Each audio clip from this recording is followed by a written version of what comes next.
ಸಂಕ್ಷಿಪ್ತ ಕನ್ನಡ ವಾಲ್ಮೀಕಿ ರಾಮಾಯಣ. ಅಯೋಧ್ಯಾಕಾಂಡ. ಕೇಕಯ್ಯದ ವೃದ್ಧ ರಾಜ ಅಶ್ವಪತಿಯು ಹೊಸದಾಗಿ ಮದುವೆಯಾದ ತನ್ನ ಮೊಮ್ಮಗ ಭರತನನ್ನು ನೋಡಲು ಅಪೇಕ್ಷಿಸಿ ಅವನನ್ನು ಕರೆತರಲು ತನ್ನ ಮಗ ಯುಧಾಜಿತ್ತನ್ನು ಅಯೋಧ್ಯೆಗೆ ಕಳುಹಿಸಿದನು. ಅಂತೆಯೇ ದಶರಥನು ಭರತನಿಗೆ ಹೇಳಿ ಕಳುಹಿಸಿ, ನಿನ್ನ ಸೋದರ ಮಾವನಾದ ಯುಧಾಜಿತ್ ನಿನ್ನನ್ನು ಕರೆದುಕೊಂಡು ಹೋಗಲು ಬಂದಿರುವನು. ಅವನ ಜೊತೆಯಲ್ಲಿ ಹೋಗಿ ಅಜ್ಜನ ಮನೆಯಲ್ಲಿ ಕೆಲವು ಕಾಲ ಇದ್ದು ಬಾ ಎಂದು ಕಳುಹಿಸಿಕೊಟ್ಟನು. ಭರತನ ಜೊತೆಯಲ್ಲಿ ಆತನನ್ನು ಬಿಟ್ಟಿರಲಾರದ ಶತ್ರುಘ್ನನೂ ಕೇಕಯಕ್ಕೆ ಹೊರಟನು. ಕಾಮ, ಕ್ರೋಧ, ಲೋಭ, ಮೋಹ, ಮದ, ಮಾತ್ಸರ್ಯಗಳೆಂಬ ಅರಿಷಡ್ವರ್ಗಗಳನ್ನು ಜಯಿಸಿದವನು ಎಂಬ ಕಾರಣಕ್ಕಾಗಿ ಅವನಿಗೆ ಶತ್ರುಘ್ನ ಎಂಬ ಹೆಸರು. ರಾಮನಿಗೆ ಲಕ್ಷ್ಮಣ ಹೇಗೋ ಹಾಗೆ ಭರತನಿಗೆ ಶತ್ರುಘ್ನನು ಪರಮಪ್ರಿಯ. ದೇಹದ ಹೊರಗಿರುವ ಇನ್ನೊಂದು ಪ್ರಾಣ. ರಾಮ ಲಕ್ಷ್ಮಣರು ಹೇಗೆ ಬಿಟ್ಟಿರಲಾರರೋ ಹಾಗೆಯೇ ಭರತ ಶತ್ರುಘ್ನರು ಒಬ್ಬರನ್ನೊಬ್ಬರು ಬಿಟ್ಟಿರಲಾರರು. ಮಕ್ಕಳನ್ನು ನೋಡಿ ಅಶ್ವಪತಿಗೆ ಬಹಳ ಸಂತೋಷವಾಯಿತು. ಅಜ್ಜನ ಮನೆಯಲ್ಲಿದ್ದ ದಿನಗಳು ಎಷ್ಟೇ ಆನಂದದಾಯಕವಾಗಿದ್ದರೂ ಭರತ ಶತ್ರುಘ್ನರಿಗೆ ಯಾವಾಗಲೂ ತಂದೆಯದೇ ಯೋಚನೆ. ಇತ್ತ ದಶರಥನಿಗೂ ಈ ಇಬ್ಬರು ಮಕ್ಕಳು ದೂರ ಇರುವರಲ್ಲ ಎಂಬ ಕಳವಳ. ಅವರನ್ನು ಯಾವಾಗಲೂ ನೆನೆಸಿಕೊಳ್ಳುತ್ತಿರುವನು. ಮುಪ್ಪಿನ ಕಾಲದಲ್ಲಿ ಹುಟ್ಟಿದ್ದ 4 ಮಕ್ಕಳ ಮೇಲೂ ದಶರಥನಿಗೆ ಬಹು ಪ್ರೀತಿಯಾದರೂ ಹಿರಿಯ ಮಗ ರಾಮನೆಂದರೆ ವಿಶೇಷವಾದ ಅಭಿಮಾನ. ರಾಮನ ದಿವ್ಯ ಸೌಂದರ್ಯ, ಆಕರ್ಷಕ ವ್ಯಕ್ತಿತ್ವ, ಅವನ ಅಪರೂಪದ ಸದ್ಗುಣಗಳು ಬಹುಶಃ ಇದಕ್ಕೆ ಕಾರಣ. ಸಾಕ್ಷಾತ್ ನಾರಾಯಣನೇ ರಾಮನಾಗಿ ಹುಟ್ಟಿರುವನೆಂಬುದು ಬಹುಶಃ ದೇವತೆಗಳಿಗೆ ಮಾತ್ರ ಗೊತ್ತಿದ್ದಿತು. ಇಂದ್ರನ ತಾಯಿ ಅದಿತಿಯ ಹಾಗೆ ಕೌಸಲ್ಯಗಂತೂ ತನ್ನ ಮಗ ರಾಮನೆಂದರೆ ಬಹು ಪ್ರೀತಿ, ಬಹು ತೃಪ್ತಿ, ಬಹು ಹೆಮ್ಮೆ. ತಂದೆ ತಾಯಿಗಳ ಈ ವಿಶೇಷ ಪ್ರೀತ್ಯಭಿಮಾನಗಳು ಅಕಾರಣವೇನಲ್ಲ. ರಾಮನಲ್ಲಿದ್ದ ಗುಣಗಳೆಲ್ಲವನ್ನೂ ಬೇರೆ ಯಾರಲ್ಲಿಯೂ ಒಟ್ಟಿಗೆ ಕಾಣುವುದು ಸಾಧ್ಯವಿರಲಿಲ್ಲ. ಅವನು ನೋಡುವುದಕ್ಕೆ ಬಹು ಸುಂದರ, ಲಾವಣ್ಯಮಯ, ಧೈರ್ಯಶಾಲಿ ತರುಣ. ಧೈರ್ಯದ ಜೊತೆಯಲ್ಲಿ ಅತೀವ ಕರುಣಾಮಯ. ಭಾವೋದ್ವೇಗಗಳಿಗೆ ಒಳಗಾಗದೆ ಶಾಂತವಾಗಿರುವವನು, ಸ್ನೇಹಪರ, ತಾನಾಗಿಯೇ ಇನ್ನೊಬ್ಬರನ್ನು ಮಾತನಾಡಿಸಿಕೊಂಡು ಹೋಗುವವನು, ಮೃದುಭಾಷಿ. ಇತರರು ಕಠಿಣ ನುಡಿಗಳನ್ನಾಡಿದರೂ ತಾನು ಆಡನು. ತಾನು ಮಾಡಿದ 100 ಉಪಕಾರಗಳನ್ನು ಮರೆತರೂ ಇತರರು ತನಗೆ ಮಾಡಿದ ಅಲ್ಪ ಉಪಕಾರವನ್ನೂ ಮರೆಯದೆ ನೆನಪಿಟ್ಟುಕೊಂಡಿರುವವನು. ಧನುರ್ವಿದ್ಯೆ ಇತ್ಯಾದಿಗಳಲ್ಲಿ ತೊಡಗಿರುವವನಾದರೂ ಹಿರಿಯರ ಜೊತೆಗೆ ಕಾಲ ಕಳೆಯಲು ಅವನಿಗೆ ಸಮಯದ ಅಭಾವವಿಲ್ಲ. ಬುದ್ಧಿಶಾಲಿ, ಸರಸ ಸಂಭಾಷಣಕಾರ. ಅವನ ಧ್ವನಿಯ ಸೊಗಸಿಗೆ ಮಾರು ಹೋಗದವರೇ ಇರಲಿಲ್ಲ. ಮಹಾವೀರನಾದರೂ ಹೆಮ್ಮೆಯಿಲ್ಲದವನು. ಎಂತಹ ಪ್ರಸಂಗದಲ್ಲಿಯೂ ಅನೃತವು ಅವನ ಬಾಯಿಂದ ಬಂದದ್ದೇ ಇಲ್ಲ. ಗುರು ಹಿರಿಯರನ್ನು ಕಂಡರೆ ಯಾವಾಗಲೂ ಗೌರವ. ಅವರಿಂದ ಕಲಿಯಲು ಯಾವಾಗಲೂ ಸಿದ್ಧನಾಗಿರುವನು. ಪ್ರಜಾನುರಾಗಿ. ಅವರನ್ನು ಸ್ವಂತ ಮಗನ ಹಾಗೆ ಇಷ್ಟಪಡದ ಯಾವನೊಬ್ಬನೂ ಅಯೋಧ್ಯೆಯಲ್ಲಿ ಇರಲಿಲ್ಲ. ಕಷ್ಟದಲ್ಲಿದ್ದವರ ಮೇಲೆ ಅವನ ಅನುಕಂಪ ತಾನಾಗಿಯೇ ಹರಿಯುವುದು. ಕರೆಯದಿದ್ದರೂ ಹೋಗಿ ಇತರರ ನೋವನ್ನು ನಿವಾರಿಸಿ ಅವರ ಕಣ್ಣೀರನ್ನು ಒರೆಸುವನು. ತಾನು ಯಾರನ್ನೂ ಮಾತಿನಲ್ಲಿ ನೋಯಿಸದಿದ್ದರೂ ಇತರರ ಮಾತನ್ನು ತಾಳ್ಮೆಯಿಂದ ಕೇಳುವನು. ಪ್ರಶ್ನಿಸಿದಾಗ ಮಾತ್ರ ಅವಶ್ಯವಾದಷ್ಟೇ ಮಾತುಗಳಿಂದ ಉತ್ತರ ಹೇಳುವನು. ರಾಮನಲ್ಲಿಯ ಒಳ್ಳೆಯತನವನ್ನೂ ಸದ್ಗುಣಗಳ ಸರಮಾಲೆಯನ್ನೂ ಶಬ್ದಗಳು ಅಭಿವ್ಯಕ್ತಿಸಲಾರವು. ಅವನೇ ಪುರಜನರ ಬದುಕು, ಅವನೇ ಅವರೆಲ್ಲರ ಕಣ್ಮಣಿ. ವೇದಾಂಗಗಳು ಹಾಗೂ ಕ್ಷತ್ರಿಯನಿಗೆ ಅವಶ್ಯವಾದ ಸಕಲ ವಿದ್ಯೆಗಳಲ್ಲಿಯೂ ಪರಿಣತ. ಯುದ್ಧ ವಿದ್ಯೆಯಲ್ಲಿ ತಂದೆಯನ್ನೂ ಮೀರಿಸಿದ್ದನು. ಇಕ್ಷ್ವಾಕು ವಂಶಕ್ಕೆ ರತ್ನಪ್ರಾಯನೆನಿಸಿಕೊಂಡ ರಾಮನು ಸತ್ಯ, ರುಜತ್ವಗಳ ಜೊತೆಗೆ ಸ್ಥಿರವಾದ ನಂಬಿಕೆಯನ್ನು ಹೊಂದಿದ್ದನು. ಆಚಾರ್ಯರುಗಳಿಂದ ಕಲಿತುದನ್ನು ಎಂದಿಗೂ ಮರೆಯದೆ ಒಳಿತನ್ನು ಮಾಡುವುದರಲ್ಲಿ ಹೊಸ ಹೊಸ ಮಾರ್ಗಗಳನ್ನು ಕುರಿತು ಯಾವಾಗಲೂ ಚಿಂತಿಸುತ್ತಿರುವನು. ಮಾನವನು ಸಾಧಿಸಬೇಕಾದ ಅರ್ಥ ಕಾಮ ಮೋಕ್ಷಗಳಿಗೆ ಧರ್ಮವೇ ಮೂಲಭೂತವಾದುದೆಂದು ಅವನು ದೃಢವಾಗಿ ನಂಬಿದ್ದನು. ವಿನೀತನಾಗಿರಬೇಕಾದಾಗ ವಿನೀತನಾಗಿದ್ದು, ತಾನು ಕೈಕೊಂಡಿರುವ ಕೆಲಸವು ಮುಗಿಯುವವರೆಗೂ ಅದರ ಬಗ್ಗೆ ಬಾಯಿ ಬಿಡುತ್ತಿರಲಿಲ್ಲ. ಒಳ್ಳೆಯ ಗೆಳೆಯ ಯಾವಾಗ ಸಿರಿಯನ್ನು ಗಳಿಸಿಕೊಳ್ಳಬೇಕು, ಯಾವಾಗ ಅದನ್ನು ಹೇಗೆ ಬಳಸಬೇಕು ಎಂಬುದರ ಮರ್ಮವನ್ನು ತಿಳಿದವನಾಗಿದ್ದನು. ಭಗವದ್ಭಕ್ತನೂ ವಿವೇಕಿಯೂ ಆಗಿದ್ದು, ಯಾವಾಗಲೂ ಸೋಮಾರಿತನವಿಲ್ಲದೆ ಪೂರ್ಣ ಎಚ್ಚರವಾಗಿರುತ್ತಿದ್ದ ಅವನನ್ನು ಮೋಸಗೊಳಿಸಲು ಯಾರಿಗೂ ಸಾಧ್ಯವಾಗುತ್ತಿರಲಿಲ್ಲ. ತನ್ನ ಹಾಗೂ ಇತರರ ದೋಷಗಳನ್ನು ಅರಿತಿರುವ ಶಾಸ್ತ್ರವಿದನಾದ ಆತನು ಮಾನವ ಸ್ವಭಾವದ ಏರುಪೇರುಗಳನ್ನು, ನಡತೆಯ ರೀತಿನೀತಿಗಳನ್ನು ತಿಳಿಯದವನೇನಲ್ಲ. ಗೆಳೆಯರನ್ನು ಆರಿಸಿಕೊಳ್ಳುವುದರಲ್ಲಿ ತಪ್ಪುತ್ತಿರಲಿಲ್ಲ. ಆರಿಸಿಕೊಂಡ ಗೆಳೆಯರನ್ನು ಬಿಡುತ್ತಿರಲೂ ಇಲ್ಲ. ದುಷ್ಟ ಶಿಕ್ಷಣ ಶಿಷ್ಟರಕ್ಷಣಗಳೇ ಗುರಿಯಾಗಿದ್ದ ಅವನು ಸರಿಯಾದ ಸಮಯದಲ್ಲಿ ಸರಿಯಾದುದನ್ನೇ ಮಾಡುತ್ತಿದ್ದ. ಒಂದಾದರೂ ತಪ್ಪು ಕೆಲಸ ಮಾಡಿದವನಲ್ಲ. ಒಂದು ಸಂದರ್ಭದಲ್ಲಾದರೂ ತಪ್ಪು ಮಾತನಾಡಿದವನಲ್ಲ. ಶಾಸ್ತ್ರಗಳಲ್ಲಿ ಪರಿಣತಿ ಪಡೆದಿದ್ದಂತೆಯೇ ಕುಶಲಕಲೆಗಳಲ್ಲಿಯೂ ರಾಮನು ನುರಿತವನಾಗಿದ್ದ. ವೀಣೆ ಕೊಳಲುಗಳನ್ನು ಸುಶ್ರಾವ್ಯವಾಗಿ ನುಡಿಸಬಲ್ಲವನಾಗಿದ್ದ. ತನ್ನ ಭಾವನೆಗಳನ್ನು ನಿಯಂತ್ರಿಸಿಕೊಳ್ಳುವಷ್ಟೇ ಸುಲಭವಾಗಿ ಆನೆ, ಕುದುರೆ ಮೊದಲಾದವುಗಳನ್ನೂ ದಮನ ಮಾಡಬಲ್ಲವನಾಗಿದ್ದ. ಮಹಾಯೋಧನೂ ಒಳ್ಳೆಯ ರಥಿಕನೂ ಆಗಿದ್ದ ಅವನು ವ್ಯೂಹಗಳನ್ನು ಕಟ್ಟಿ ಸೈನ್ಯವನ್ನು ನಡೆಸಬಲ್ಲವನಾಗಿದ್ದ. ದೇವಾಸುರರಿಗೂ ಮಿಗಿಲಾದ ಯುದ್ಧ ಪರಿಣತಿ ಪಡೆದಿದ್ದ. ಅನಸೂಯನಾದ ಅವನ ಹೃದಯದಲ್ಲಿ ದೀರ್ಘಕೋಪಕ್ಕೆ ಎಂದಿಗೂ ಸ್ಥಳವಿರಲಿಲ್ಲ. ತನ್ನ ಕೈಕೆಳಗಿನವರನ್ನು ಎಂದಿಗೂ ಅವಮಾನಿಸುತ್ತಿರಲಿಲ್ಲ. ಯಾವಾಗ ಯಾರೊಂದಿಗೆ ಎಷ್ಟು ಕೋಪಗೊಳ್ಳಬೇಕೆಂದು ಅವನಿಗೆ ಗೊತ್ತು. ಸ್ವಾರ್ಥದ ಲವಲೇಶವೂ ಇಲ್ಲದೆ ಅವನು ಸಂದರ್ಭಗಳನ್ನು ಬಹು ಚೆನ್ನಾಗಿ ನಿಭಾಯಿಸಬಲ್ಲವನಾಗಿದ್ದ. ಸರ್ವಗುಣ ಸಂಪನ್ನನಾದ ರಾಮ ಒಟ್ಟಿನಲ್ಲಿ ಅಯೋಧ್ಯೆಯ ಎಲ್ಲ ಜನರ ಆರಾಧ್ಯ ದೈವವಾಗಿದ್ದ. ತಾನು ಅವನಿಂದ ಆಳಲ್ಪಡಬೇಕೆಂದು ಭೂದೇವಿಯೇ ಹಂಬಲಿಸುತ್ತಿರುವಳೋ ಎಂಬಂತೆ ಇತ್ತು. ರಾಮನ ಹಿರಿಮೆಯನ್ನು ಯೋಚಿಸಿದಂತೆಲ್ಲ ದಶರಥ ಮಹಾರಾಜನ ಹೃದಯವು ಸಂತೋಷದಿಂದ ತುಂಬಿ ಹೋಗುತ್ತಿತ್ತು.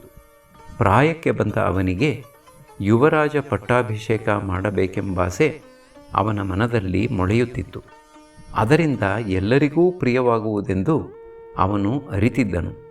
ತಾನು ಇಷ್ಟು ವರ್ಷ ಆಳುತ್ತಿದ್ದುದಕ್ಕಿಂತಲೂ ಚೆನ್ನಾಗಿ ರಾಜ್ಯವಾಡುವನು. ಭೂಮಿಯನ್ನು ಹೆಚ್ಚು ಫಲವತ್ತಾಗಿಸಲು ಕಾರ್ಮುಗಿಲು ಮಳೆಗರೆಯುವಂತೆ ಅವನು ಜನರಿಗೆ ಒಳಿತನ್ನು ಮಾಡುವನು. ವೀರ್ಯ ಶೌರ್ಯಗಳಲ್ಲಿ ಇಂದ್ರ ಯಮರಿಗೆ ಕಡಿಮೆಯಿಲ್ಲದ, ವಿವೇಕದಲ್ಲಿ ಬೃಹಸ್ಪತಿ ಎನಿಸಿದ ರಾಮನು ಹೇಗೆ ನೋಡಿದರೂ ತನಗಿಂತಲೂ ಉತ್ತಮನು. ರಾಜ್ಯಭಾರದ ಜವಾಬ್ದಾರಿಯನ್ನು ನನ್ನ ಮಗುವಿನ ಕೈಗೊಪ್ಪಿಸಿ ನಿಶ್ಚಿಂತೆಯಿಂದ ತಾನು ಪ್ರಾಣ ಬಿಡಬಹುದು ಎಂದು ದಶರಥನು ಯೋಚಿಸಿ ಮಂತ್ರಿಗಳೊಡನೆ ಸಮಾಲೋಚನೆ ಮಾಡಿದನು. ದಶರಥನ ಮನಸ್ಸು ಇತ್ತೀಚೆಗೆ ಬಹಳ ಆತಂಕಕ್ಕೆ ಒಳಗಾಗಿತ್ತು.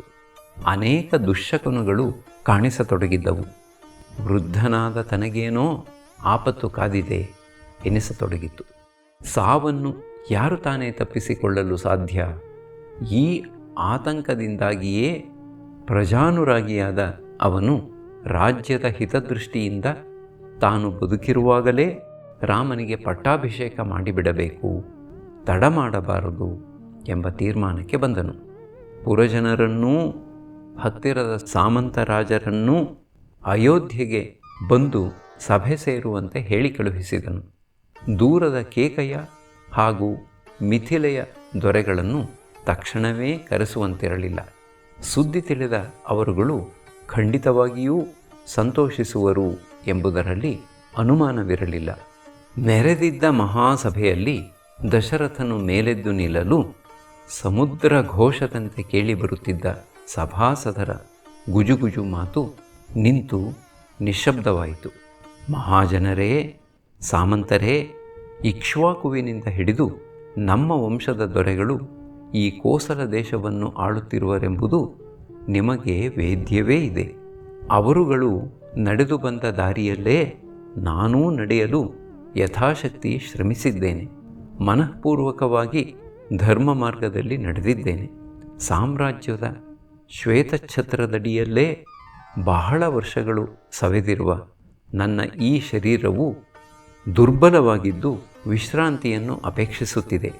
ರಾಜ್ಯಭಾರದ ಹೊರೆಯನ್ನು ಎಳೆಯ ಸಮರ್ಥ ಭುಜಗಳಿಗೆ ವರ್ಗಾಯಿಸಿ ನಿಮ್ಮಿಂದ ಬೀಳ್ಕೊಳ್ಳಬೇಕೆಂದು ನಾನು ನಿರ್ಧರಿಸಿದ್ದೇನೆ. ಸಮಸ್ತ ಸದ್ಗುಣಗಳಲ್ಲಿಯೂ ನನ್ನನ್ನು ಮೀರಿಸಿರುವ ನನ್ನ ಹಿರಿಯ ಮಗನಾದ ರಾಮನಿಗೆ ಮುಂದಿನ ರಾಜನಾಗಲು ಅನುವಾಗುವಂತೆ ಯುವರಾಜ ಪಟ್ಟಾಭಿಷೇಕ ಮಾಡಲು ಅಪೇಕ್ಷಿಸುತ್ತೇನೆ. ಅವನು ನಿಮ್ಮೆಲ್ಲರಿಗೂ ಆದರ್ಶ ದೊರೆ ಎನ್ನಿಸಿಕೊಳ್ಳುತ್ತಾನೆಂಬ ನಂಬಿಕೆಯಿದೆ. ಇದಕ್ಕೆ ನೀವೆಲ್ಲರೂ ಒಪ್ಪುವುದಾದರೆ ಮುಂದಿನ ಏರ್ಪಾಡು ಮಾಡುತ್ತೇನೆ. ಇಲ್ಲವಾದರೆ ನಿಮಗೆ ಒಪ್ಪುವ ಇನ್ನಾರನ್ನಾದರೂ ಸೂಚಿಸಿರಿ ಎಂದನು. ಕೂಡಲೇ ಸಭೆಯಲ್ಲಿ ಕೋಲಾಹಲ ಉಂಟಾಯಿತು. ಸಂತೋಷದ ದೊಡ್ಡ ಧ್ವನಿಯಿಂದ ಎಲ್ಲರೂ, ಮಹಾರಾಜ, ನೀನು ಮನಸ್ಸಿನಲ್ಲಿ ಮಾಡಿಕೊಂಡಿರುವ ತೀರ್ಮಾನಕ್ಕೆ ನಮ್ಮೆಲ್ಲರ ಒಕ್ಕೊರಲಿನ ಒಪ್ಪಿಗೆ ಇದೆ. ರಾಮನಿಗೆ ಪಟ್ಟಾಭಿಷೇಕವಾಗುವುದನ್ನು ನೋಡಲು ನಾವೆಲ್ಲರೂ ಕಾತರದಿಂದಿದ್ದೇವೆ ಎಂದು ಜಯಕಾರ ಮಾಡಿದರು. ಜನರು ಇಷ್ಟು ಸುಲಭವಾಗಿ ಒಪ್ಪಿದ್ದನ್ನು ಕಂಡು ದಶರಥನು ಅವರ ಮನಸ್ಸನ್ನು ತಿಳಿಯದವನಂತೆ, ಮಹಾಜನಗಳೇ, ಧರ್ಮ ಮಾರ್ಗವನ್ನು ಬಿಟ್ಟು ನಾನು ಎಂದಿಗೂ ನಡೆದವನಲ್ಲ. ನೀವೆಲ್ಲರೂ ನನ್ನ ರಾಜ್ಯಾಡಳಿತದಲ್ಲಿ ಸುಖವಾಗಿದ್ದೀರಿ ತಾನೆ? ರಾಮನ ಪಟ್ಟಾಭಿಷೇಕದ ಬಗ್ಗೆ ನೀವು ಅತಿಶಯ ಕಾತರರಾಗಿರುವುದನ್ನು ಕಂಡು ನನಗೆ ಸಂದೇಹವಾಗುತ್ತಿದೆ. ಯಾವಾಗಲಾದರೂ ನಾನು ಕರ್ತವ್ಯ ಲೋಪ ಮಾಡಿರುವೆನೇ? ನಿಮ್ಮನ್ನು ಎಂದಾದರೂ ಕೆಟ್ಟದಾಗಿ ನಡೆಸಿಕೊಂಡಿರುವೆನೇ ಎಂದನು. ಅದಕ್ಕೆ ಪುರಜನರು, ಮಹಾರಾಜ, ನಮ್ಮ ಉತ್ಸಾಹ ಕಾತರತೆಗಳಿಗೆ ಕಾರಣ ನಿನ್ನ ಮಗ ರಾಮನೇ ಹೊರತು ನೀನಲ್ಲ. ಆತನ ವಿಶಿಷ್ಟ ಸದ್ಗುಣಗಳು ನಮ್ಮೆಲ್ಲರ ಮನಸ್ಸನ್ನು ಸೆರೆ ಹಿಡಿದಿವೆ. ಆತನ ಧರ್ಮವೇ ಸತ್ಯ, ಅದೇ ಅವನ ಶಕ್ತಿ. ಇಕ್ಷ್ವಾಕು ವಂಶದ ಪುರುಷ ಶ್ರೇಷ್ಠ ಅವನು. ಒಳ್ಳೆಯದೆಲ್ಲವೂ ಮಹತ್ತಾದುದೆಲ್ಲವೂ ಅವನಲ್ಲಿ ಸಾಂದ್ರವಾಗಿರುವುದು. ಸತ್ಯಪಥದಿಂದ ಅವನು ಎಂದಿಗೂ ವಿಚಲಿತನಾಗಲಾರ.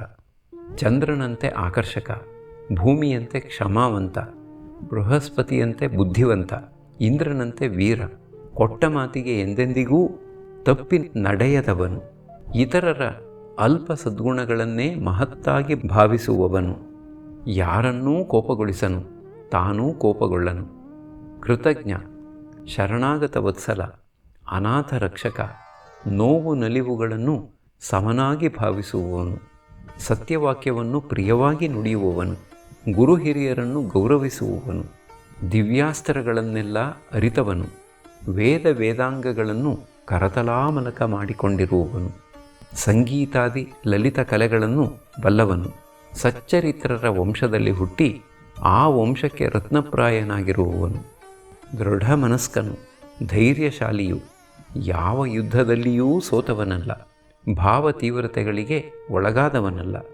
ಇತರರ ಯೋಗಕ್ಷೇಮದಲ್ಲಿ ನಿಜವಾದ ಆಸಕ್ತಿಯುಳ್ಳವನು.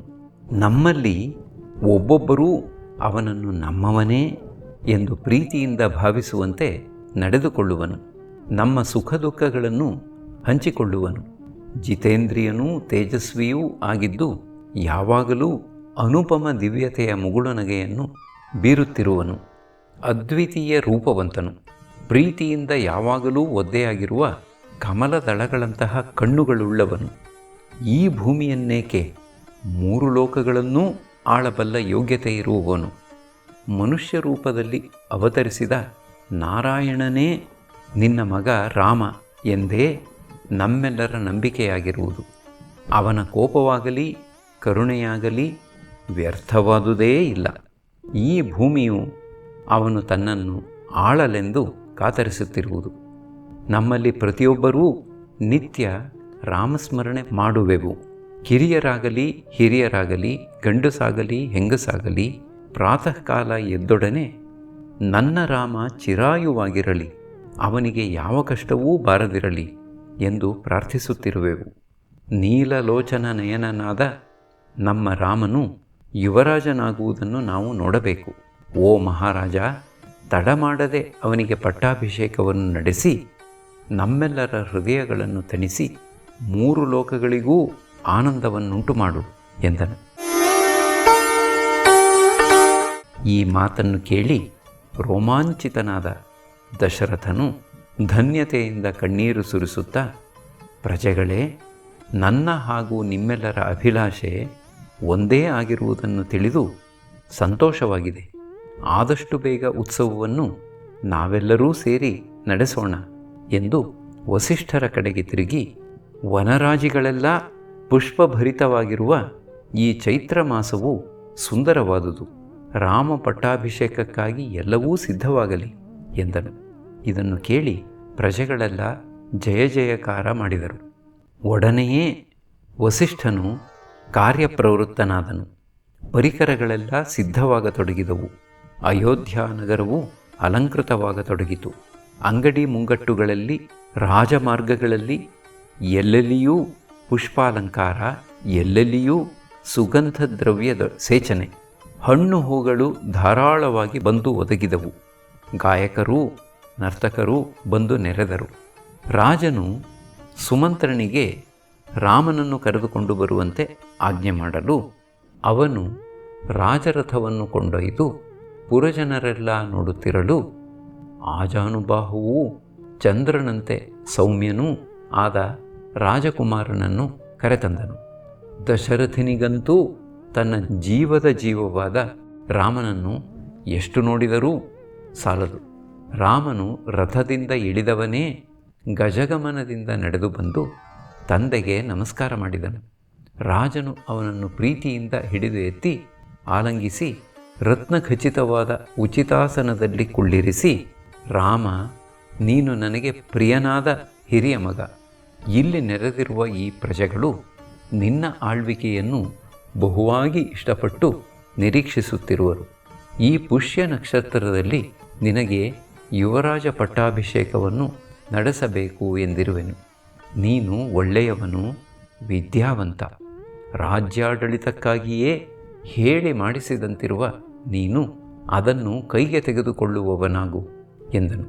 ಅಲ್ಲಿದ್ದವರು ಕೂಡಲೇ ಕೌಸಲ್ಯೆಯ ಅರಮನೆಗೆ ಓಡಿ ಹೋಗಿ ಸುದ್ದಿಯನ್ನು ತಿಳಿಸಿದರು. ತಂದೆಯ ಆಜ್ಞೆಯನ್ನು ರಾಮನು ಮೌನವಾಗಿ ಕೇಳಿಸಿಕೊಂಡನು. ಪುನಃ ತಂದೆಗೆ ಅಭಿವಾದನ ಮಾಡಿ ಬಂದಂತೆಯೇ ರಥವನ್ನು ಹತ್ತಿ ಹೊರಟು ಹೋದನು. ಜನರೆಲ್ಲ ಹೊರಟು ಹೋದ ಮೇಲೆ ಒಬ್ಬನೇ ಚಿಂತಿಸುತ್ತಾ ದಶರಥನು, ನಾಳೆಯೇ ಪುಷ್ಯ ನಕ್ಷತ್ರ, ನಾಳೆಯೇ ರಾಮನ ಪಟ್ಟಾಭಿಷೇಕ ನಡೆಯಬಾರದೇಕೆ? ಶುಭಸ್ಯ ಶೀಘ್ರಂ ಎಂದುಕೊಂಡವನೇ ಮತ್ತೊಮ್ಮೆ ರಾಮನನ್ನು ಕರೆತರುವಂತೆ ಸುಮಂತ್ರನಿಗೆ ಆಜ್ಞಾಪಿಸಿದನು. ಸುಮಂತ್ರನು ಅದರಂತೆ ಪುನಃ ರಾಮನ ಅರಮನೆಗೆ ಹೋಗಿ ಕರೆತಂದನು. ಅವನು, ಏನು ಇಷ್ಟೊಂದು ಅವಸರ? ಈಗ ತಾನೇ ಅವರ ಬಳಿಯಿಂದ ಹಿಂದಿರುಗಿರುವ ನಾನು ಮತ್ತೆ ಬರಬೇಕೆಂದು ತಂದೆ ಹೇಳಿರುವನೇ, ಏಕೆ ಎಂದು ಕೇಳಿದನು. ಸುಮಂತ್ರನು, ಅದೇನೋ ತನಗೆ ಗೊತ್ತಿಲ್ಲ ಎನ್ನಲು ರಾಮನು ಬೇಗನೆ ತಂದೆಯ ಬಳಿಗೆ ಧಾವಿಸಿ ಪುನಃ ವಿನೀತನಾಗಿ ನಿಂತನು. ದಶರಥನು ಮಗನನ್ನು ಹೃದಯಕ್ಕೆ ಹತ್ತಿರವಾಗಿ ಪುನಃ ಪುನಃ ಗಾಢಾಲಿಂಗನ ಮಾಡಿಕೊಂಡು, ರಾಮ, ನಾನು ವೃದ್ಧನಾದೆ, ಜೀವನದ ಎಲ್ಲ ಸುಖ ಕಷ್ಟಗಳನ್ನು ಅನುಭವಿಸಿದೆ, ಯಾಗಯಜ್ಞಗಳನ್ನು ನಡೆಸಿ ಒಳ್ಳೆಯ ರಾಜನೆನ್ನಿಸಿಕೊಂಡೆ, ವಿಶೇಷ ಪುಣ್ಯಫಲವಾಗಿ ನಿನ್ನಂತಹ ಮಗನನ್ನು ಪಡೆದೆ. ನಿನ್ನ ಪಟ್ಟಾಭಿಷೇಕವನ್ನು ನಡೆಸುವುದೊಂದೇ ನನಗೆ ಈಗ ಉಳಿದಿರುವ ಕರ್ತವ್ಯ.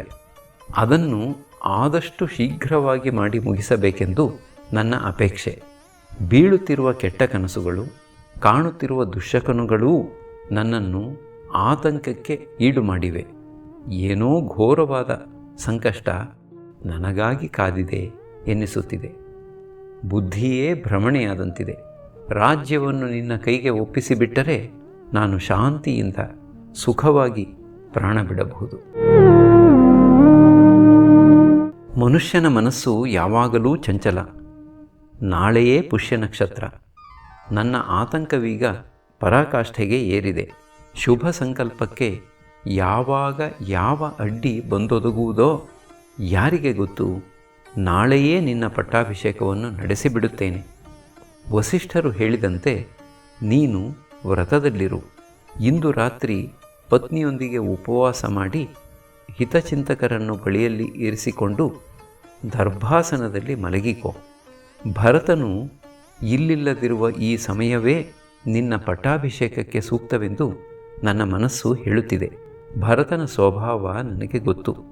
ಅವನಿಗೆ ಅಣ್ಣನ ಮೇಲೆ ತುಂಬ ಭಕ್ತಿ, ಪ್ರೇಮಾರ್ಧ ಹೃದಯವುಳ್ಳವನು, ಜಿತೇಂದ್ರಿಯ. ಆದರೂ ಇಷ್ಟೆಲ್ಲ ವರ್ಷಗಳು ಬದುಕಿ ಬಾಳಿರುವ ನನಗೆ ಗೊತ್ತು. ಧರ್ಮಪಥದಲ್ಲಿಯೇ ನೆಲೆಗೊಂಡವರೂ ಸಹ ಇತರರ ಪುರೋಭಿವೃದ್ಧಿಯನ್ನು ನೋಡಿ ಸಂತೋಷಿಸುವುದು ಅಪರೂಪ. ಏನೆಂದರೂ ಮನುಷ್ಯನ ಮನಸ್ಸು ಬಹಳ ಚಂಚಲ. ಅದಕ್ಕಾಗಿಯೇ ನಾನು ನಾಳೆಯೇ ಪಟ್ಟಾಭಿಷೇಕವನ್ನು ನಡೆಸಬೇಕೆಂದಿರುವುದು ಎಂದು ತನ್ನ ಆತಂಕವನ್ನು ತೋಡಿಕೊಂಡನು. ಈಗಲೂ ರಾಮನು ಏನೂ ಹೇಳದೆ ಮೌನವಾಗಿ ತಂದೆಯ ಪಾದಗಳಿಗೆ ನಮಸ್ಕರಿಸಿ ಹಿಂದಿರುಗಿ ಹೊರಟು ಹೋದನು.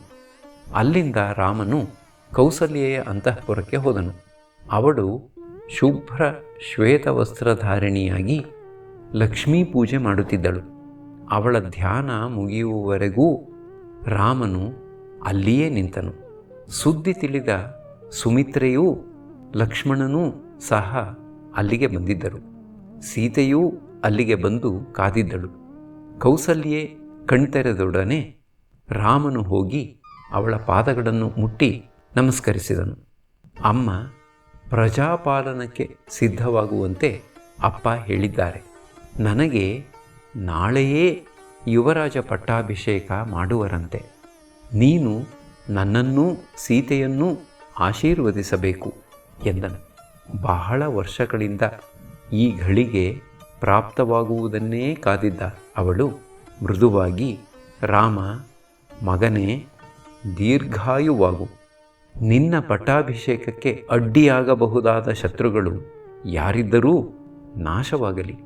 ಶುಭ ನಕ್ಷತ್ರದಲ್ಲಿ ಹುಟ್ಟಿದ ಗುಣಶೀಲನಾದ ನಿನ್ನನ್ನು ಕಂಡರೆ ನಿನ್ನ ತಂದೆಗೆ ಬಹುಪ್ರೀತಿ. ನಾನು ತುಂಬ ಅದೃಷ್ಟವಂತಳು. ನಾನು ದೇವರನ್ನು ಬೇಡಿದ್ದು ವ್ಯರ್ಥವಾಗಲಿಲ್ಲ ಎಂದಳು.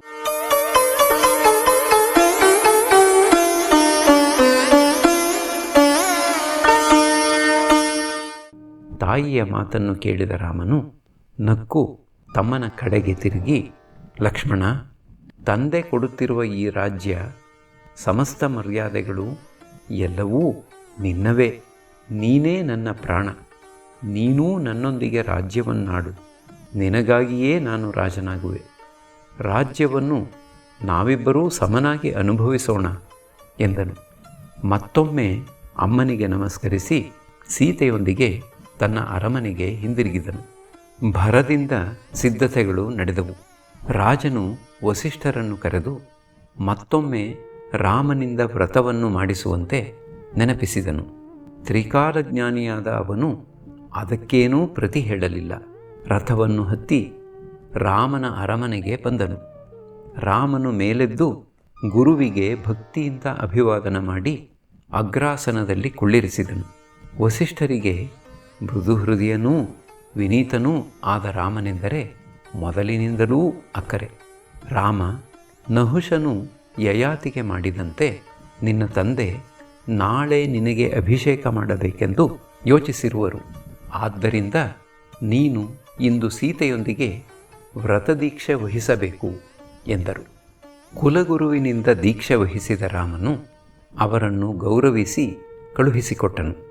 ಪಟ್ಟಾಭಿಷೇಕವಾಗಲಿರುವ ರಾಜಕುಮಾರನನ್ನು ನೋಡುವುದಕ್ಕೆಂದು ನೆರೆದಿದ್ದ ಕಾದಿದ್ದ ಜನರೊಂದಿಗೆ ಸ್ವಲ್ಪ ಹೊತ್ತು ಮಾತನಾಡಿ ಅನಂತರ ತನ್ನ ಅಂತಃಪುರಕ್ಕೆ ಹೋದನು. ರಾಮನ ಅರಮನೆಯನ್ನು ಬಿಟ್ಟು ಹೊರಗೆ ಬಂದ ವಸಿಷ್ಠರಿಗೆ ಕಾಣಿಸಿದ್ದು ಜನಗಳ ಸಡಗರ. ಎಲ್ಲಿ ನೋಡಿದರೂ ಸಂತೋಷದಿಂದ ಹಾಡುತ್ತಾ ಕುಣಿಯುತ್ತಾ ನಲಿದಾಡುತ್ತಿರುವ ಜನರು. ರಸ್ತೆಗಳನ್ನೆಲ್ಲ ಶುಭ್ರವಾಗಿ ತೊಳೆದು ಪನ್ನೀರು ಚಿಮುಕಿಸಿ ರಂಗೋಲಿ ಹಾಕಿದ್ದರು. ಮನೆ ಮನೆಗಳನ್ನೂ ಪುಷ್ಪಮಾಲೆಗಳಿಂದ ತಳಿರು ತೋರಣಗಳಿಂದ ಸಿಂಗರಿಸಿದ್ದರು. ಎಲ್ಲಿ ನೋಡಿದರೂ ರಾಮನ ಯುವರಾಜ ಪಟ್ಟಾಭಿಷೇಕವನ್ನು ಸಾರುವ, ರಾಮನಿಗೆ ಜಯಕಾರ ಹಾಕುವ ಬಾವುಟಗಳು. ಇತ್ತ ರಾಮನು ಸೀತೆಯೊಡನೆ ವಸಿಷ್ಠರು ತಿಳಿಸಿದಂತೆ ವ್ರತಾಚರಣೆಯಲ್ಲಿದ್ದು ನಾರಾಯಣ ಪೂಜೆ ಮಾಡಿ ದರ್ಭೆಯ ಮೇಲೆ ಮಲಗಿ ರಾತ್ರಿಯನ್ನು ಕಳೆದ. ಬೆಳಗಾಗುತ್ತಲೂ ಒಂತಿಮಾಗದರ ಸ್ತುತಿಪಾಠದೊಂದಿಗೆ ಎಚ್ಚೆತ್ತ ರಾಮನು ಪ್ರಾತಃ ಕರ್ಮಗಳನ್ನು ಮುಗಿಸಿದ. ಅರುಣೋದಯವಾಗುತ್ತಿದ್ದಂತೆ ನಗರದಲ್ಲಿ ಹಬ್ಬದ ವಾತಾವರಣ ವಿಜೃಂಭಿಸಿತು.